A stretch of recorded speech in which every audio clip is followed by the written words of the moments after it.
ओम नमः शिवाय. श्रोते हो नमस्कार. आपण श्रवण करत आहात श्री शिवमहापुराण भाग 8. कांपिल्य नगरामध्ये यज्ञदत्त दीक्षित नावाचा एक ब्राह्मण होता, जो खूप प्रसिद्ध होता. तो यज्ञविद्येमध्ये पारंगत होता. त्यांना गुणनिधी नावाचा 8 वर्षाचा एक मुलगा होता. तो त्यागप्रिय झाला आणि त्याला पुष्कळ ज्ञानही झाले, पण तो लबाड आणि जुगारी बनला. तो सतत जुगार खेळायचा आणि अनेक अश्लील संगीतकारांचा साथीदार बनायचा. आईने खूप सांगूनही तो वडिलांच्या जवळ गेला नाही आणि त्याची कोणतीही आज्ञा पाळली नाही. त्याचे वडील घरातील कामे आणि दीक्षा इत्यादींमध्ये मग्न होते. जेव्हा तो घरी येई आणि पत्नीला त्याच्या संततीबद्दल विचारे, तेव्हा ती खोटे सांगे की तो कुठेतरी स्नान करण्यासाठी किंवा देवतांची पूजा करण्यासाठी गेला आहे. एकुलता एक मुलगा असल्याने ती आपल्या मुलाच्या उणीवा लपवायची. त्यांनी मुलाशी लग्न लावून दिले. आई रोज मुलाला समजावत असे, तुझ्या वाईट सवयींमुळे जर तुझ्या वडिलांना हे कळाले तर ते रागाच्या भरामध्ये आपल्या दोघांना ठार मारतील. पण आईच्या समजुतीचा गुणनिधीवर काहीही परिणाम झाला नाही. एके दिवशी त्याने वडिलांची अंगठी चोरली आणि जुगारामध्ये ती हारली. चुकून त्याच्या वडिलांना अंगठीबद्दल कळाले. जेव्हा त्यांनी जुगाऱ्याच्या हातामध्ये ती अंगठी पाहिली आणि त्याला विचारले, तेव्हा तो जुगारी म्हणाला की मी कोणतीही चोरी केलेली नाही, तुझ्या मुलानेच मला ही अंगठी दिली.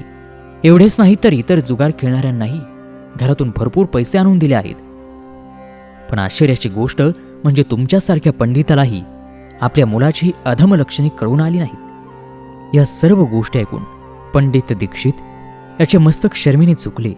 त्याने त्यांच्या चरणी मस्तक टेकवले आणि मुख झाकून तो आपल्या घराकडे निघाला. घरी पोहोचल्यावर त्याने रागाने बायकोला हाक मारली. त्याने बायकोला विचारले, तुझा लाडका मुलगा कुठे आहे आणि आज सकाळी मी तुला दिलेली अंगठी कुठे आहे? पंडिताच्या बायकोने पटकन खोटे बोलले, ती कुठे आहे ते मला आठवत नाही. आता मात्र दीक्षितांना राग आला आणि ते आपल्या पत्नीला म्हणाले, तू खूप सत्य बोलतीस. जेव्हा मी गुणनिधीबद्दल विचारले तेव्हा तू मला शब्दांनी शांत केलेस. असं सांगून दीक्षितांनी घरातील इतर गोष्टींचा शोध सुरू केला, परंतु त्यांना काहीही सापडले नाही. कारण गुणनिधी त्या सर्व गोष्टी जुगारांमध्ये हारला होता. रागाच्या भरामध्ये त्या पंडितांनी पत्नी आणि मुलाला घरातून हाकलवून दिले आणि पुन्हा नवीन दुसरे लग्न केले. ब्रह्माजी म्हणाले, हे नारद, गुणनिधीला ही बातमी कळताच त्याला त्याच्या भविष्याची काळजी वाटू लागली.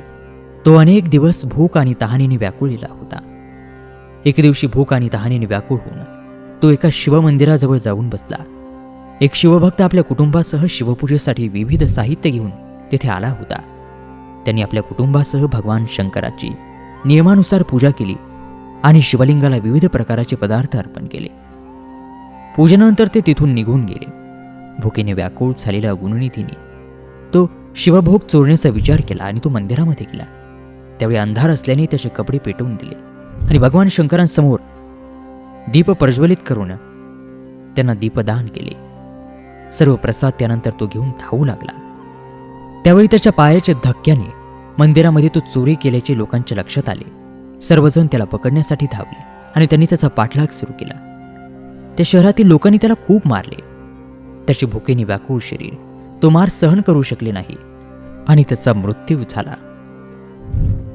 त्याच्या दुष्कृत्यामुळे यमदूत त्याला बांधून घेऊन जात होते.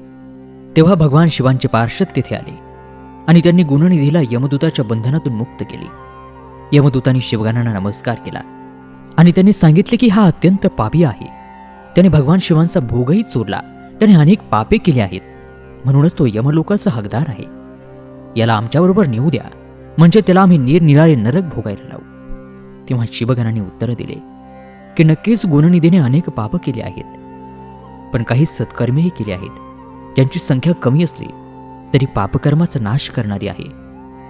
रात्री त्याने कपडे फाडून शिवलिंगासमोर दिव्यामध्ये वाट टाकून ती पेटवली आणि दीपदान केले. त्याने आपल्या पित्याच्या श्रीमुखातून आणि मंदिराबाहेर बसले असताना शिवांचे गुण ऐकले. यासारखे अनेक धार्मिक कार्य त्याने केले. इतके दिवस उपास असल्याने त्याने उपवास केला आणि शिवदर्शन आणि शिवपूजनही केले. म्हणून तो आमच्याबरोबर शिवलोकामध्ये जाईल. तेथे काही दिवस वास्तव्य करेल. जेव्हा त्याची सर्व पापे नष्ट होतील तेव्हा भगवान शिवांच्या कृपेने तो कलिंग देशाचा राजा होईल. म्हणून यमदूत, तू तुझ्या लोकामध्ये परत जा हे ऐकून यमदूत यमलोकामध्ये गेला. त्यांनी यमराजाला याची माहिती दिली आणि यमराजाने आनंदाने ते स्वीकारले. त्यानंतर शिवगण गुणनिधी नावाच्या त्या ब्राह्मणासोबत शिवलोकामध्ये गेले. भगवान शिव आणि देवी उमा कैलासावर विराजमान होते. त्यांना त्यांच्यासमोर आणण्यामध्ये आले. गुणनिधीने भगवान शिव आणि उमा यांच्या चरणांचे पूजन करून त्यांची स्तुती केली आणि आपल्या कृत्याबद्दल महादेवांची क्षमा मागितली. महादेवांनी त्याला क्षमा केली. शिवलोकामध्ये काही दिवस राहिल्याने गुणनिधी पुढे कलिंग देशाचा राजा अरिंदम यांचा पुत्र दम म्हणून प्रसिद्ध झाला. हे नारद, शिवजीची थोडीशी सेवाही त्याच्यासाठी फलदायी ठरली. जो कोणी या गुणनिधीचे चरित्र वाचतो किंवा ऐकतो त्याच्या सर्व मनोकामना पूर्ण होतात आणि त्या व्यक्तीला सुखशांती प्राप्त होते. पुढे नारदांनी प्रश्न केला, हे परमपिता ब्रह्माजी, आता तुम्ही सांगा की गुणनिधीसारख्या महापापी मनुष्याला भगवान शिवांनी कुबेराचे पद का आणि कसे दिले? हे प्रभू, कृपया मला ही कथा सांगा. त्यावर ब्रह्माजी म्हणाले, नारद, शिवलोकातील सर्व दैवी सुखांचा उपभोग घेतल्यानंतर आणि उमामहेश्वरांचे दर्शन केल्यावर पुढील जन्मामध्ये तो कलिंग देशाचा राजा अरिंदम यांचा पुत्र झाला. त्याचे नाव दम होते. लहानपणी दमाची भगवान शंकरांवर अपार भक्ती होती. तो सदैव भगवान शंकरांच्या सेवेमध्ये मग्न असे. तो इतर मुलांसोबतही शिवभजन गात असे. वडील अरिंदम यांच्या निधनानंतर दम यांना गादीवर बसवण्यात आले. राजा दमाने सर्वत्र शिवभक्तीचा आणि शिवधर्माचा प्रचार करायला सुरुवात केली. त्याची भगवान शिवांवर अनन्य भक्ती होती. त्यांनी आपल्या राज्यात राहणाऱ्या सर्व ग्रामप्रमुखांना शिवमंदिरामध्ये दीपदान करणे बंधनकारक असल्याचे आदेश दिले. आपल्या गावाच्या आजूबाजूच्या सर्व पाड्यांमध्ये नेहमी दिवे लावावेत. राजा दम यांनी आयुष्यभर शिवधर्माचे पालन केले आणि अशा रीतीने एक महान पवित्र आत्मा त्याला म्हटले गेले आहे. त्यामुळे त्याच्या मृत्यूनंतर तो अलंकापुरीचा स्वामी झाला. ब्रह्माजी पुढे म्हणाले, हे नारद, भगवान शंकरांची आराधना आणि उपासना केल्याने उत्तम फल प्राप्त होते. दीक्षितांचा पुत्र गुणनिधी जो पूर्ण अधर्मी होता, याला शिवकृपेने दिक्पाल पद मिळाले. आता मी तुला भगवान शिवाशी असलेल्या त्याच्या मित्रतेबद्दल बोलतो. नारदा, फार पूर्वी माझा पुत्र पुलस्त्य यापासून विश्रवाचा जन्म झाला आणि कुबेर हा विश्रवाचा मुलगा. पूर्वी त्याने अत्यंत कठोर तपश्चर्या केली आणि विश्वकर्मांनी रचलेल्या अलंकापुरीचे राज्य उपभोगले. मेघवाहन कल्पाच्या प्रारंभी त्यांनी कुबेराच्या रूपाने कठोर तपश्चर्या सुरू केली आणि भगवान शिवांनी प्रकाशित केलेल्या काशीपुरीला गेला आणि आपल्या मनातील रत्नजडित दिव्यांनी 11 रुद्रांना प्रज्वलित केल्यानंतर त्याने मोठ्या भक्तिभावाने भगवान शंकरांची आराधना सुरू केली. तेथे त्याने शिवलिंगाचा अभिषेक केला. उत्तमोत्तम फुलाने शिवलिंगाची पूजा केली. कुबेर मनापासून तपश्चर्या करीत होता. त्याच्या संपूर्ण शरीरामध्ये फक्त हाडांचं सांगाड आणि त्वचा उरली होती. अशा प्रकारे त्यांनी 10,000 वर्ष तपश्चर्या केली.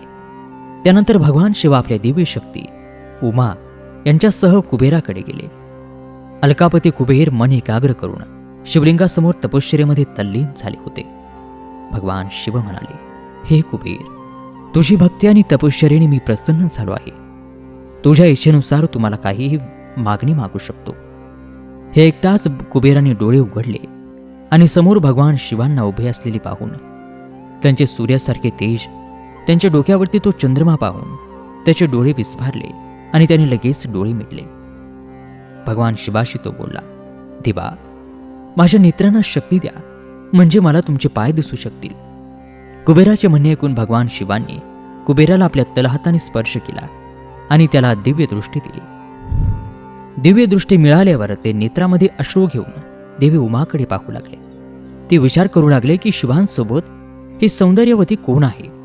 त्याने अशी कोणती तपश्चर्या केली की भगवान शिवांच्या कृपेने तिला त्यांचे सानिध्य आणि सौभाग्य प्राप्त झाले. तो सतत देवी उमाकडे पाहत होता. देवीला टक लावून पाहिल्याने त्याचा डावा डोळा फुटला. शिवजी माता उमेला म्हणाले, उमा, हा तुमचा मुलगा आहे. हे तुमच्याकडे क्रूरपणे पाहत नाही, तुमची दृढता जाणून घेण्याचा प्रयत्न करत आहे. तेव्हा भगवान शिव कुबेराला म्हणाले, तुझ्या तपश्चर्येने मी खूप प्रसन्न झालो आहे. मी तुला वरदान देतो की तू सर्व खजिनेचा आणि गूढ शक्तींचा स्वामी होशील. सुप्रत यक्ष आणि किन्नरांचा अधिपती होऊन संपत्तीचा दाता होशील. मी सदैव तुझ्याशी सख्य करेन आणि मी नेहमी तुझ्या जवळ राहीन, म्हणजे तुझ्या स्थानाजवळ अलंकापुरी राहीन. कुबेरा, आता तू तुझ्या आई उमा यांच्या चरणी नतमस्तक हो. ही तुझी माता आहे. ब्रह्माजी पुढे म्हणाले, नारद, अशा प्रकारे भगवान शिवदेवीला म्हणाले, हे देवी, तो तुमच्या मुलासारखा आहे. कृपया तुम्ही त्यावर कृपा करा. हे ऐकून देवी उमा म्हणाल्या, बस, तुझी शुद्ध भक्ती सदैव भगवान शिवांवर राहू. डावा डोळा नाहीसा झाला तरीही तू फक्त एक पिंगल डोळ्याने राहशील. महादेवांनी तुला दिलेले वरदान सुलभ आहे आणि माझ्या रूपाच्या मत्सरामुळे तू कुबेर या नावाने प्रसिद्ध होशील.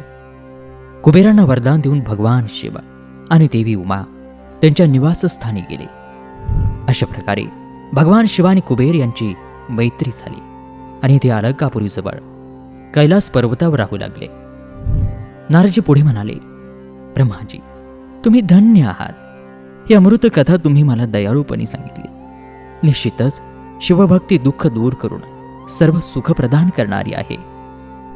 ब्रह्माजी पुढे म्हणाले, हे नारद, कैलास पर्वतावरील कुबेराच्या तपश्चर्येमुळे तेथे भगवान शंकराचे आगमन झाले. कुबेराला वरदान देणारे विश्वेश्वर शिव जेव्हा निधिपती होण्याचे वरदान देऊन अंतर्धान पावले, तेव्हा त्यांना वाटले की ब्रह्माजींच्या कमळापासून उत्पन्न झालेल्या आणि संहारक असलेल्या माझ्या रुद्र रूपामध्ये मी कैलास पर्वतावर वास करेन. शिवांच्या इच्छेने कैलासाला जाण्याची इच्छा असलेल्या रुद्रदेवाने आपले ढोल नगारे जोरजोरात वाजवायला सुरुवात केली. तो आवाज उत्साहवर्धक होता. डमरूचा तो आवाज तिन्ही जगामध्ये गुंजत होता. त्या आवाजामध्ये श्रोत्यांना त्यांच्याकडे येण्याचा आग्रह होत असे.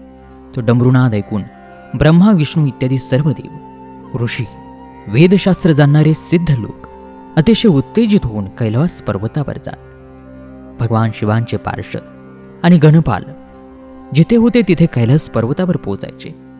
याबरोबर स्वतः शिवजी आपले लाखो लाखो भयंकर भूतप्रेतांसह असंख्य गणांच्या संख्येने तेथे पोहोचायचे. भगवान शिवांनी विश्वकर्माला कैलास पर्वतावर निवास बांधण्याची आज्ञा केली. स्वतःसाठी आणि भक्तांना राहण्यासाठी योग्य निवास तयार करण्याचे आदेश दिले. विश्वकर्मांना परवानगी मिळताच तेथे अनेक प्रकारची सुंदर निवासस्थाने तयार करण्यात आली. एका शुभ मुहूर्तावर ते तेथे दाखल झाले आणि या शुभ मुहूर्तावर ब्रह्मा, विष्णू यांच्यासह सर्व देव, ऋषी आणि सिद्धांनी शिवजी आणि या माता उमा यांचा अभिषेक केला. वेगवेगळ्या प्रकारे त्यांची पूजा केली, स्तुती केली. त्यावेळी आकाशामध्ये फुलांचा वर्षाव झाला होता. यावेळी सर्वत्र शिव आणि देवी उमा यांचा जयघोष होत होता. सर्वांच्या स्तुतीने प्रसन्न होऊन भगवान शिवांनी त्यांना त्यांच्या इच्छेनुसार वरदान दिले.